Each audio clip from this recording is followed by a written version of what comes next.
তো deploy Laravel application to AWS cloud using Terraform এর এই পর্বে আমরা দেখব Terraform CLI টা কিভাবে ইনস্টল করবেন, আর পাশাপাশি গিট রিপোজিটরিটা ইনিট করবো, কারণ সেটা আমাদের দরকার হবে। সো করেই নি।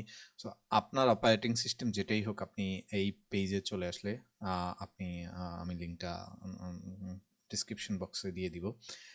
চলে আসলে দেখবেন কীভাবে Terraform আপনার অপারেটিং সিস্টেম ইনস্টল করবেন। যেমন আমার ম্যাক ওএস।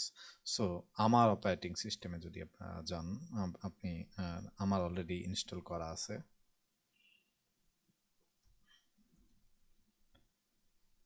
আমার অলরেডি হোমব্রু দিয়ে ইনস্টল করা আছে। সো আপনি হোমব্রু দিয়ে, এই যে এখানে ম্যাকওএস হইলে হোমব্রু দিয়ে ইনস্টল করতে পারেন। উইন্ডোজের সিস্টেম দেখানো আছে, আপনি ডাউনলোড করে নিতে পারেন।